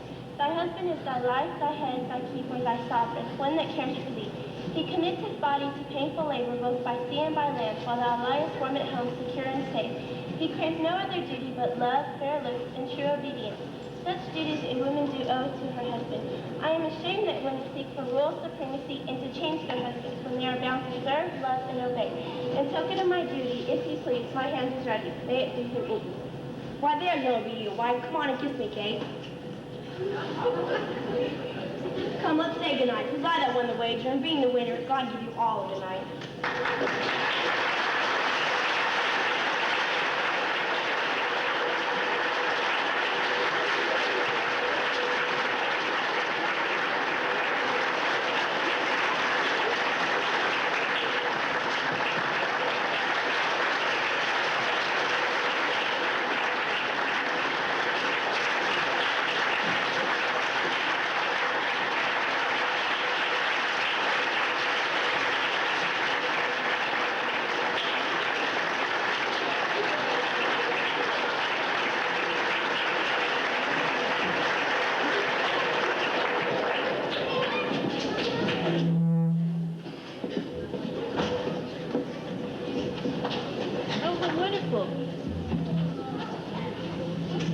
Wonderful. Fools, I can see you are ready for more entertainment from Sir Shakespeare. During intermission, Sir William told me a most humorous story. Let's not waste any more time. Indeed, I have another play planned for you to view this night. It is A Midsummer's Night Dream. I have seen this play before, and it is one of my favorites. Is it not the comedy that takes place in ancient Athens, in which four youths, Hermia, Helena, Lysander, and Demetrius, become involved in a most confusing plot as to which boy loves which girl and which girl loves which boy? I think I'm already confused. And the play has not even started yet. But you will find it most enjoyable, for these youths just happen to wander into an enchanted forest where the fairy king Oberon and his mischievous helper delight in changing everyone's personality. Just wait till you see what happens to a workman named Bottom and the fairy queen Titania. Enough. I am ready now to see this humorous mixture of fantasy and reality. Sir William, I remember that you had said, all the world's a stage, and all the men were merely players. They have their exits and entrances, and in his time, one man plays many parts. It is now time to see the actors play their parts in A Midsummer Night's Dream.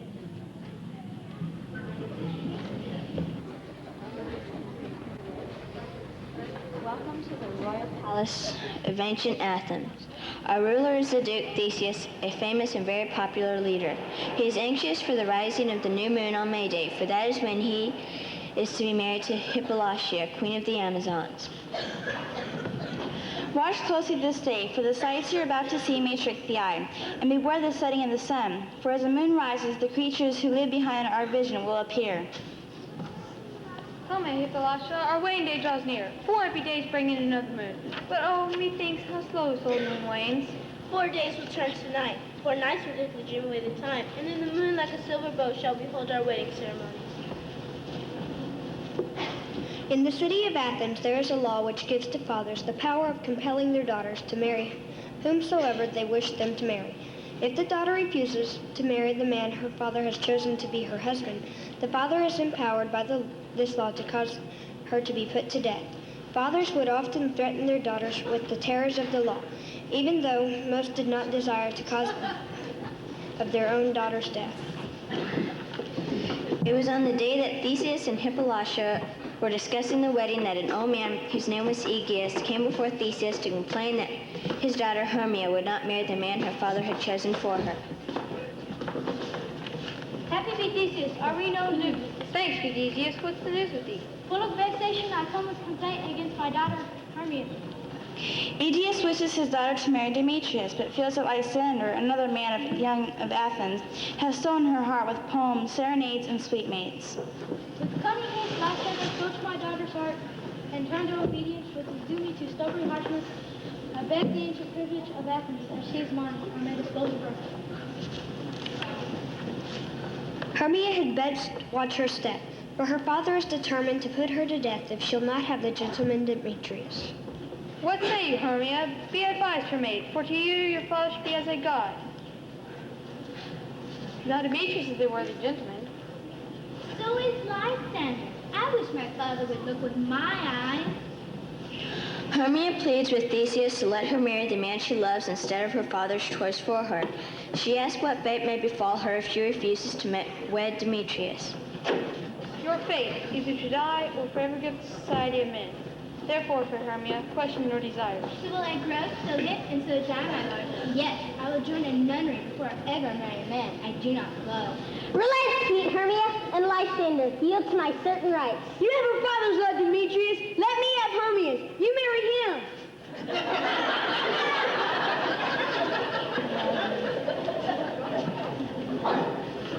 Demetrius and Lysander continue arguing over who would be the best to marry the beautiful Hermia, until finally Theseus bids them to follow the law. Now, Hermia, try to see things your father's way. I cannot change the law of Athens. Come, Hippolyta. The course of your love never did run smooth. Therefore, hear me, Hermia. I'm a widow land of Great Bell.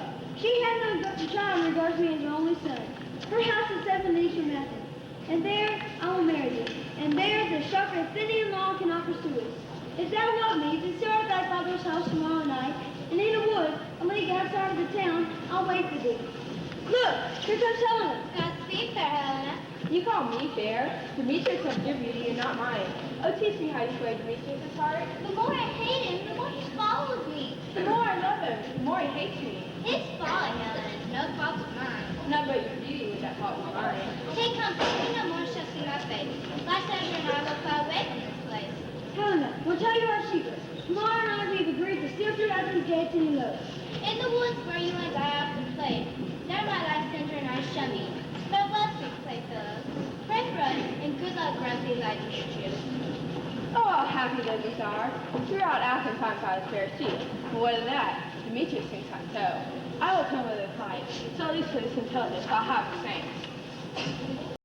Now here is an interesting collection of humans. They are two of the workmen of Athens. They are preparing an interlude or short comic play to be formed before Theseus and Hippolyta in the evening after their marriage. The workers have agreed to meet to look at parts and set the time for a rehearsal. Peter Quince, a carpenter, is in charge, but is not easy dealing with his co-workers. He meets with nothing but objections from a most obnoxious fellow named Nick Bottom.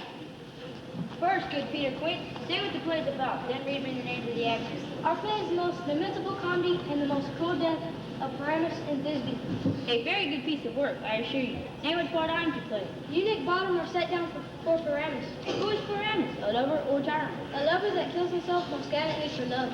I would be better in the role of a tyrant. I could play Hercules very well, but I'll also be good as a lover.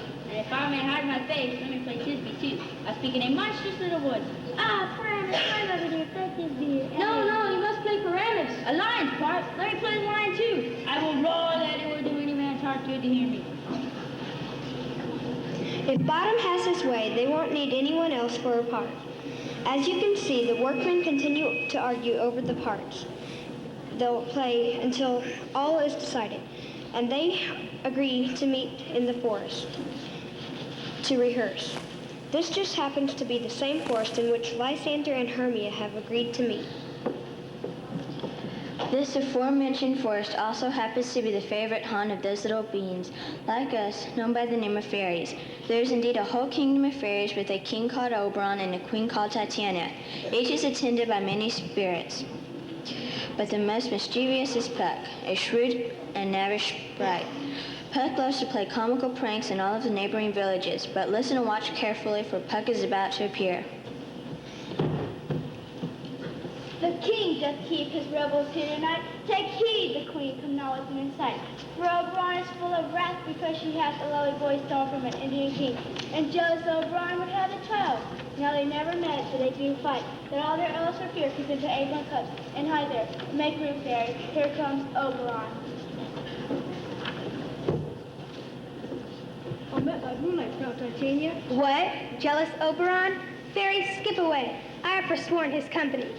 Here, rash Titania, am I not thy lord? Then I must be thy lady. Never since the middle summer spring met we, on hill or dale or forest, with thy brawls thou hast disturbed our sport. Therefore the spring, the summer, the chilling autumn, and angry winter change their appearance, and the amazed world knows not which season is which. All these evils come from our debate, our dissension. You amended them, but what was with you? Why should Titania cross Sir Oberon? I do beg a little changeling boy to be my henchman. Set your heart at rest. The fairyland buys not the child of me. His mother was my dear friend, and for her sake do I rear up her boy, and for her sake I will not part with him. How long within these woods you intend to stay? Perhaps till Theseus' wedding day. If you will patiently dance in our round and see our moonlight revels, go with us. If not, shun me and I'll spare your haunts. Give me that boy, and I will go with you. Not for thy fairy kingdom. Fairies away, who shall only argue more if I stay longer. But Oberon is not about to let Titania off so lightly. He is bound to seek revenge for her refusals to give up the changeling boy. My gentle foot, come hither. Fetch me that flower. The herb I showed thee once. The juice of it on sleepy eyelids laid will make a man or woman madly love the next live creature it sees. Bring me this herb, and be thou here again quickly. When Puck returns with the flower, Oberon tells Puck of a night when he saw a strange and wonderful sight. Cupid and his bow taut and an arrow cocked was flying between the earth and the moon. He released his arrow toward a beautiful maiden, but it missed her heart and struck a milk-white pansy and turned it purple with desire. From that time on, the flower was magical. Now Oberon's plan is to squeeze a drop of the flower's liquor on Titania's eyelids while she is sleeping, knowing that when she awakens and looks upon, be it lion, bear, wolf, bull, or meddling monkey, she shall pursue it with the soul of love. Later, offering to remove the spell with another herb, he can blackmail her into giving him the boy. He hears someone coming, and not wanting to be seen, he says to Puck, But who comes here? I am invisible, and I will overhear their conference. I love thee not, therefore pursue me not. Where is Lysander and fair Hermia? You told me there were stolen nonsense wood. Here I am, but I cannot see my Hermia. Get thee gone, stop following me. You told me like a magnet. Leave your power to draw, and I shall have no power to follow you. Do I not speak fairly to you? Do I entice you? Or rather, do I not play this till I do not, nor cannot love you? And even for that, do I love you more. Demetrius, spurn me, neglect me, strike me. Only give me permission to follow thee. Tempt not too much the haste of my spirit, for I am sick with you. Now I'm sick of now, aren't you? I'll run from thee, and hide in bushes, and leave thee to the mercy of wild beasts. The wild hath not such a heart as you. I will not stay. Let me go. I kill you, don't follow. Aye, in the town and the field I will follow thee. Fare thee well, young woman. Before he leaves this grove, thou shalt run from him, and he shall seek thy love. The flower? Ah, here it is. Give it to me, and I will find what keeps Titania, and with the juice of it, I will streak her eyes. But Oberon also decides that he can use some of the pansy juice on the young Athenians he has just witnessed and change their personalities. He decided it would be quite delightful for Helena to be feeling from Demetrius. So Oberon gives instructions to Puck to anoint the eyes of the young Athenian lad who will be sleeping in these woods, so that upon awakening the fellow that will fall in love with the woman he now scorns. Fear not, my lord, your servant shall do so. Ah, our fairy queen rests peacefully, but Oberon sneaking into the queen's power. He squeezes the pansy nearer upon Titania's eyelids, casting a spell upon her. At last, here comes Lysander and Hermia. They certainly look tired and weary. It is obvious they have been lost their way. You faint from wandering in the woods, and to tell you the truth, I have lost your way. We will rest here, if you think it best, and wait for the comfort of the day. Be it so, Lysander. Find yourself a bed, for I upon this bank shall rest my head. Here is my bed. Sleep, give thee all his rest. Good night. Through the forest have I gone, but Phineas found I none on whose eyes I might lead the scholar's magic. Ah, who is here? Clothes of Athens he does wear. This is he, my master said, who despites the Athenian maid, and the maidens he be found on the dirty ground. Upon the eyelids I saw his palace trembled, oh, so like when I am gone, friend is now to Oberon. But things might not turn out as Puck and Oberon had planned, for here comes Demetrius, still being followed by a very weary and depressed Helena. Stay, sweet Demetrius. I charge thee hence. Get away and do not touch me. Oh, wilt thou leave me? Do not so. Stay on thy carol. I alone will go. I am out of breath from this chase. Lysander, on the ground, dead or asleep. I see no blood, no wound. Lysander, if you live, get sir away. It runs through fire for thy sweet sake, lovely Helena. Where's Demetrius? He shall perish from my sword. Say not so, Lysander, say not so. Hermia still loves you, then be content. Content with Hermia? It is Helena I love. Wherefore do you mock me? When at your hand did I deserve this scorn? Is it not enough, young man, that I can never deserve a sweet love from Demetrius? Must you got my pain? Fare you well, 'tis partly. I thought you were more to gentleness. Helena! Help me, Lysander, help me! What a dream is here! Look how quick with fear! Methought a serpent ate my heart away as you sat there smiling. Lysander, gone? What? Out of hearing? No sound, no word? Speak, if you can hear. Alas, where are you? I faint almost with fear. Either death or you I'll find immediately. Things are really getting confusing in these woods, but the fair's mischievous magic is only just the beginning. Back in the glade where Titania lies sleeping, the rehearsal of Pyramus and Thisbe by Peter, Quince, and Bottom has just begun when they run into trouble. As usual, Nick Bottom is causing problems. He keeps interrupting the rehearsal with misleading things about the action of the play. As they argue and rehearse, Puck will come in, unseen by the workmen, and this and all the while plotting more mischievous. What have we here since the cradle of the fairy queen? What? A play in rehearsal? I'll listen to be an actor too. Perhaps, if I see a cause. Speak, Pyramus! Thisbe, stand forth! Thisbe, the flowers of Ordeus savor sweet. Odors, odors! Odors, savor sweet. So hath thy breath, my dearest Thisbe, sweet. But hark, a voice. Stay now but here a while, and by I will to thee appear. A stranger Pyramus and never play here? When Bottom exited for his part, Puck followed him. In the undergrowth, Puck has changed Bottom's round, chubby head into that of a donkey, with a grinning face and long ears, then leads him on to say his part of Thisbe. If I were fair Thisbe, I were only the... Oh, monster so strange! We are hunted! Pray, master, fly!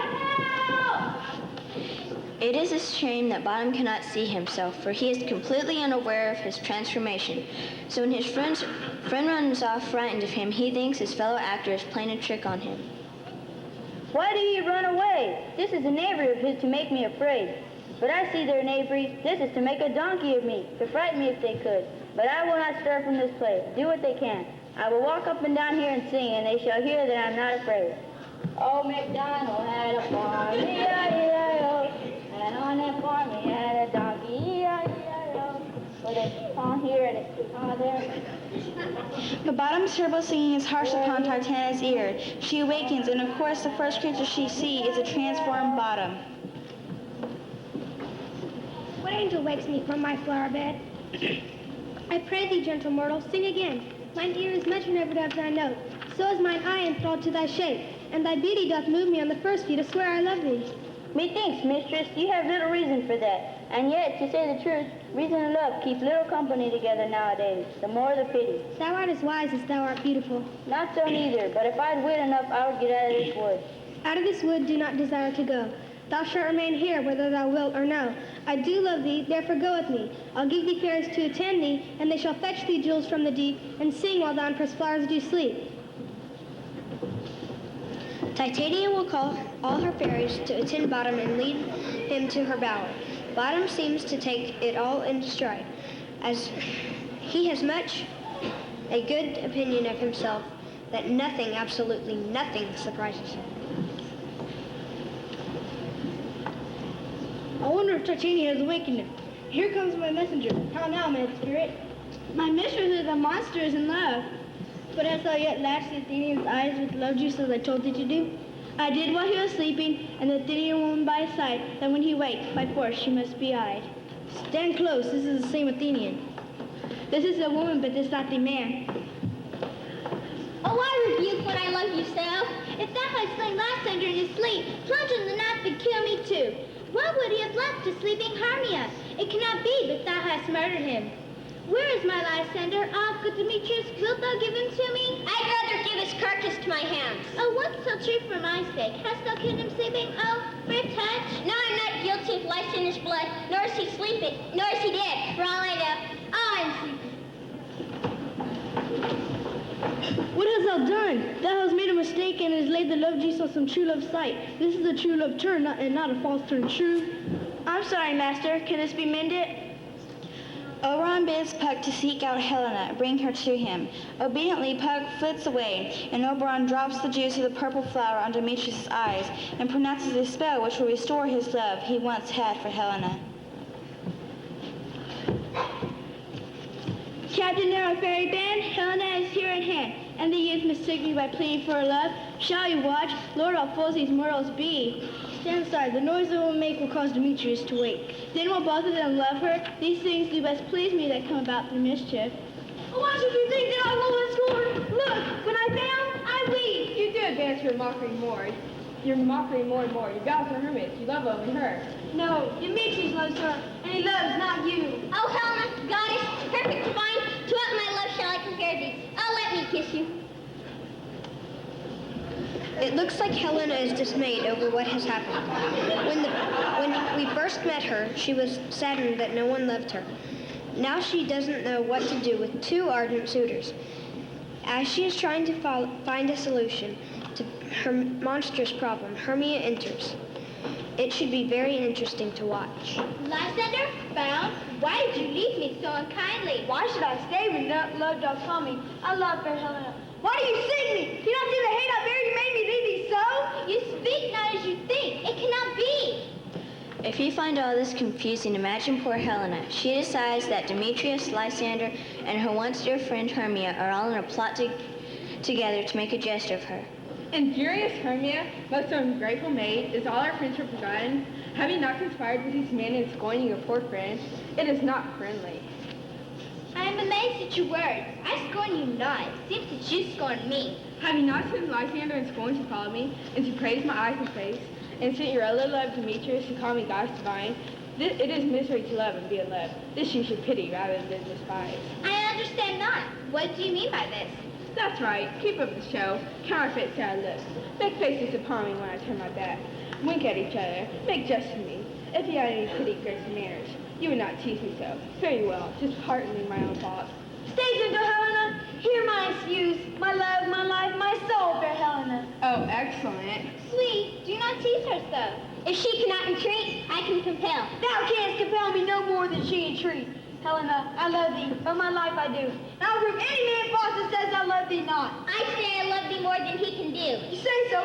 Prove your sword. Come. After you. The two suitors go off to find a suitable place for the quarrel, and once more Hermia blames Helena for the whole Francis. Oh, you think of love? You have come by night and stolen my love's heart from him. Have you no modesty? No shame? Why, you counterfeit, you puppet, you? Puppet! That my ghost game. How long must painted make hope? Speak! How long I'm not yet you so low that I to my eyes! Gentlemen, let her not hurt me. When she's angry, she is king of truth. And she was a vixen when she went to school. And though she be but little, she is fierce.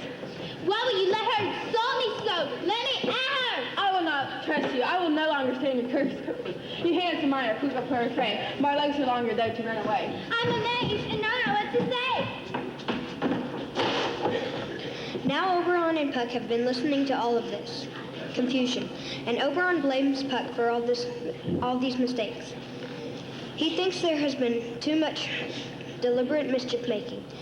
Puck swears that it was a genuine mistake, though he admits he is not sorry, since he has thoroughly enjoyed the mortal squabbles. Oberon decides to set things right both in fairyland and on Earth. He does this first by ordering Puck to lead Lysander and Demetrius around and through the woods, for then when the hurt in Lysander's eyes should remove the spell, so that all 4 Athenians will return to Athens, happy and uncertain if their troubles be real or dreams. O weary night, O long and tedious night, abate thy hours and try and comforts from the east, that I may be back to Athens before daylight, and sleep that sometimes shuts up sorrow, and steal me away from mine own company. Yep, but 3, come on, 4, 2 of pines and make up 4. Here she comes, Percy said. Cupid is the neighbor's lad, thus to make what be most mad. Never so weary, never so in woe, bedabbled with dew and torn with burrs. I can no further crawl, no further go. My legs can keep up no pace with my desires. Here will I rest my head till the break of day. Heaven should Lysander if they have a fright. On the ground, sleep sound. Apply to your eye, gentle lover, remedy. When thou wakest, thou takest to delight thy sight of thy former lady's eyes. Jack shall have a jewel, not shall go ill, and all shall be well. Meanwhile, back at Titania's bower, things are getting very interesting.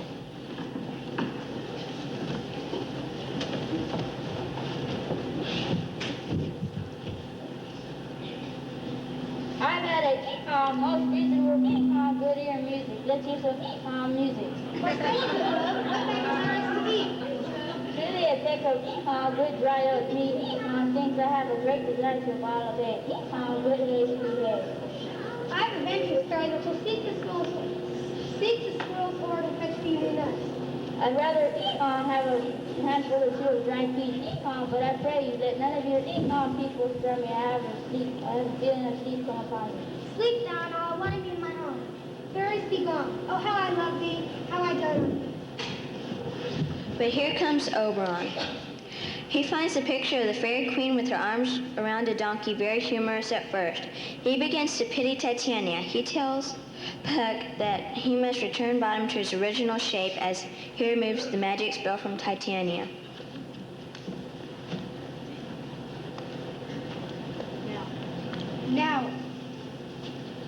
Now, Titania, wake you, my sweet queen.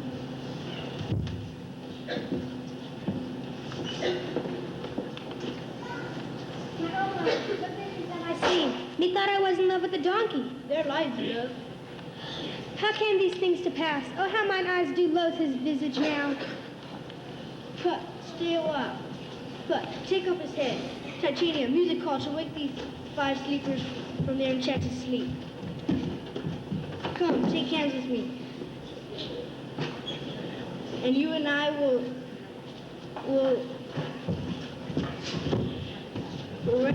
be reconciled. Now, tomorrow midnight, we'll dance in Duke Theseus' house. There shall pairs of faithful lovers be wedded in Duke Theseus in all jollity. Fairy King, a tender mark I do hear, the morning lark. Then my queen in silence stripped after night's shade, swifter than the wandering moon. Come, my lord, and tell me how it came this night that I sleeping here was found with these mortals on the ground. As Oberon leads Titania away, he explains the whole mix-up of all the Athens gathered for a royal hunt. Theseus sees the sleeping youth and calls a huntsman to awaken them. Theseus remembers that this is the day that Hermia is to take her decision about her marriage to Demetrius. He asks them how they all got together with like friends. Lysander tries to explain, but is a bit confused himself. Aegeus demands to be punished for blocking Hermia's marriage to Demetrius. Then Demetrius speaks up. My lord, I in fury followed into this wood, and Helena followed me. But by some power my love to Hermia has melted as the snow. The object and pleasure of mine eye is Helena, and I will evermore be true to her. Fair lovers, you are fortunately met. Of this discourse, we more will hear none. These couples shall be eternally knit. We will hold a feast. Come, Ephilasha.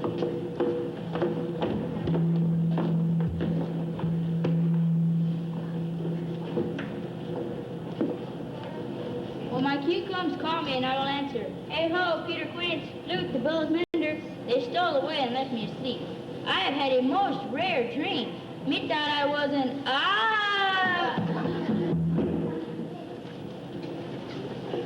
All the Athenians gathered together for a threefold marriage. The workers have assembled ready to present their play for the festivities. If you look closely, I'm sure you'll see the guests from the Fairy Kingdom as well. 'Tis strange, my Theseus, the story that these lovers speak of. More strange than true. I never believe these antique fables nor fairy stories. Imaginations play strong tricks. Where are the players?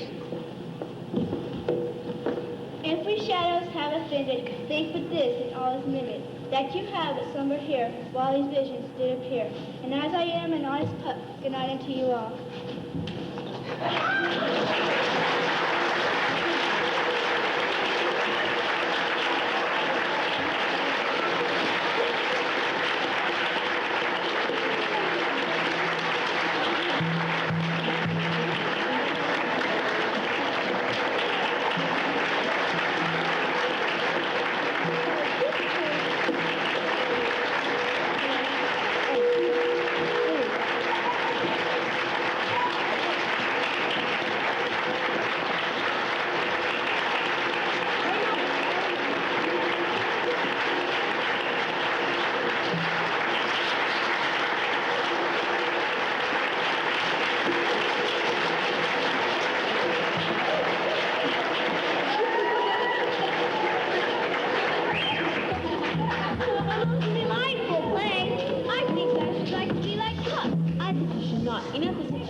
And our homes and hearts await us. Come, my lady, our carriage is waiting. Carry us to the palace. We might dream of fantasies that Sir William has woven here for us tonight. Yes, my queen. Come, fools, we too must bid these people adieu.